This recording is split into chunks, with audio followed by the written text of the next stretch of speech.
Since South Africa brought its case last week at the International Court of Justice against Israel, asking for provisional measures, calling for a ceasefire in the war in Gaza, we have various countries either showing their support for South Africa or Israel. We have the Colombian president, Gustavo Petro, and he tweeted this earlier this week. He said, if anyone deserved the Nobel Peace Prize today, it would be the South African legal team that has filed a complaint against Netanyahu for genocide in defense of the Palestinian people. Bangladesh as a country says that it would approach the International Court of Justice to support the South African case.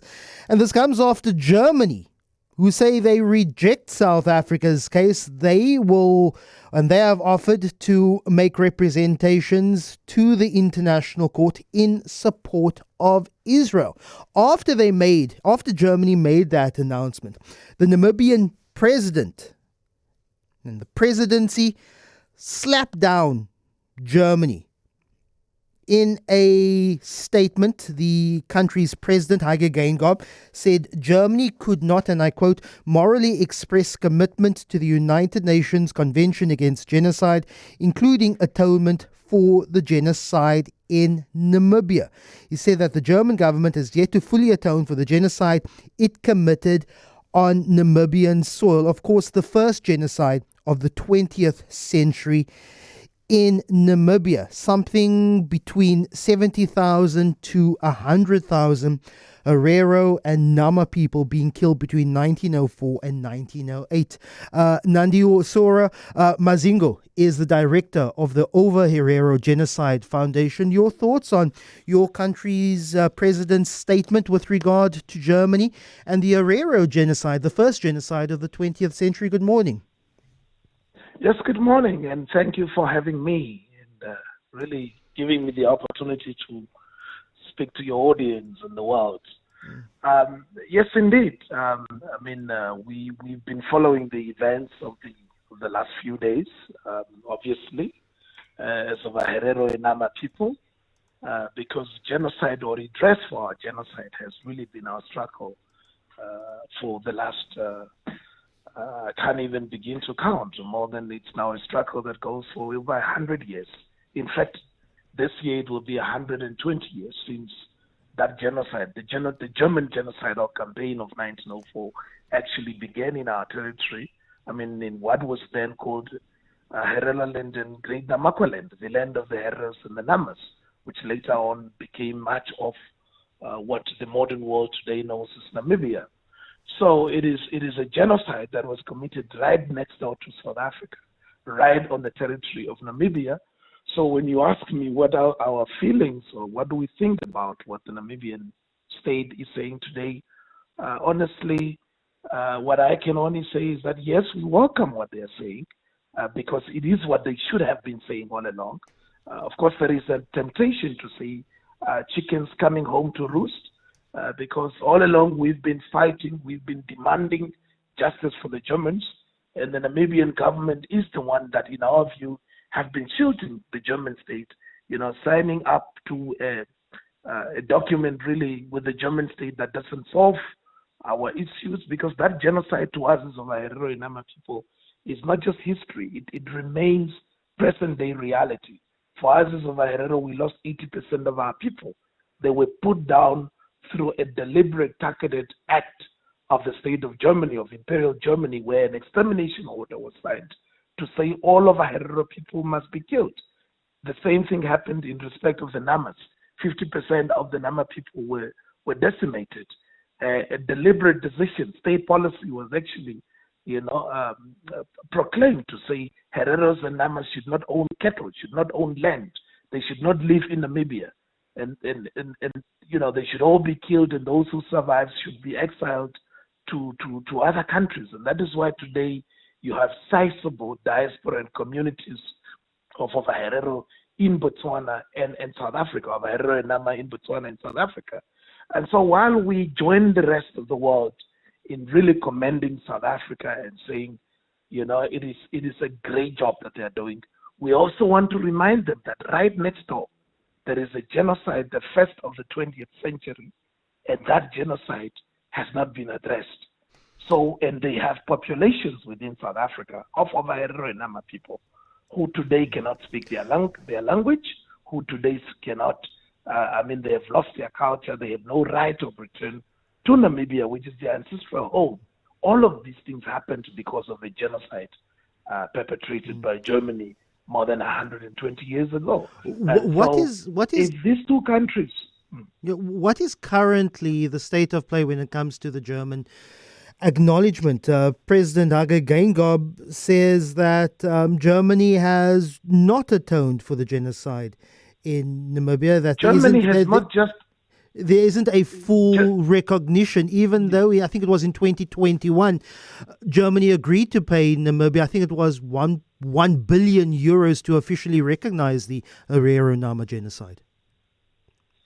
You see, as Ovaherero people, like I said, Ovaherero and Nama people, we have been at this struggle for the last 100 years.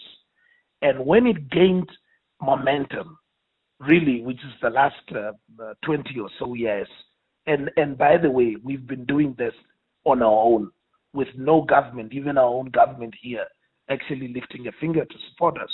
We went to all courts, we went to courts in the US, we went everywhere, we brought pressure to bear for Germany to come back home, because initially they said they are not going to do, this is history. They would not actually, even entertain it as a topic that should be talked about.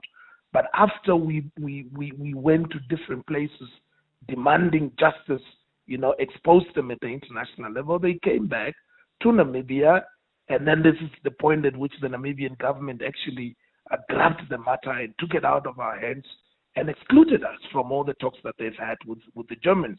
And so that is a process that took about 7 years. At the end of it, which is what you are now referring to, the 2021, when there was now a document actually initiated by the two governments, that's when the Germans then offered Namibia for development, money for Namibia's development, not even money targeted for the communities that were actually teased out and genocided, because that is what international law calls for. When you commit the crime of genocide, you engage those communities directly and you atone. This atonement that the Namibian presidency is talking about is an atonement that must happen directly to the communities. And so how do you do that if the Namibian government is guilty of having excluded those communities in the talks that they have had with the German government all this while, in which, by the way, the German government or the German state refuses to acknowledge that genocide. They refuse to admit that it was a genocide they committed here. And what is the excuse?